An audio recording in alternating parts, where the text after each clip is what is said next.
Salut à tous, c'est Nicolas. On se retrouve pour une nouvelle preview de Magic, et cette fois-ci c'est sur Dravote Éthérique. J'espère que vous allez bien, moi personnellement ça va. Alors on commence avec expertise de Yaini, sans doute un avantage au cœur éthérien.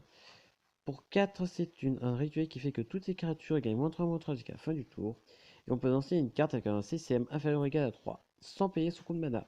Ce qui est intéressant quand même pour sa rareté et son effet quand même. Ensuite, la mage des trophées. Pour toi, c'est une 2/2, bon body. Quand elle arrive en jeu, on peut chercher une carte d'artefact avec un coût une convertie de mana de 3 seulement, la mettre dans votre main et on la révèle. Et on met dans notre bibliothèque. C'est sympa. Chariot de ferraille. Pour toi, c'est une 3/2. Quand lui ou un autre artefact qu'on contrôle est mis dans un champ et dans un cimetière depuis le champ de bataille, on renvoie une carte d'artefact avec un CCM inférieur à lui depuis notre cimetière. Ensuite, le rebelle forge vif pour 4 est une 3/2 qui fait que quand il arrive en jeu, l'artefact ciblé que vous contrôlez acquiert.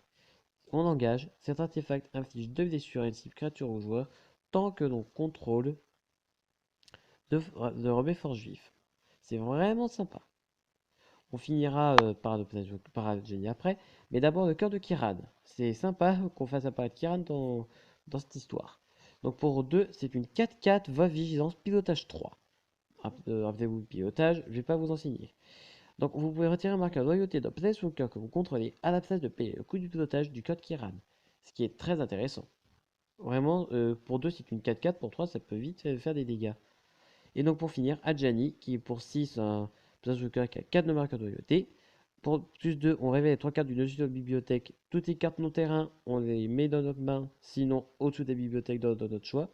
Son -2, on exile la créature ciblée, son contrôleur gagne un nombre de points de dégâts à sa force. Et son -9, met un marqueur plus un sur chaque créature qu'on contrôle et 5 marqueurs de loyauté sur chaque code planeswalker qu'on contrôle. Ce qui est très fort. Je sais que c'était que ces cartes-là, mais j'espère que ça vous aura plu. Si c'est le cas, pouce bleu, commentaire, partagez.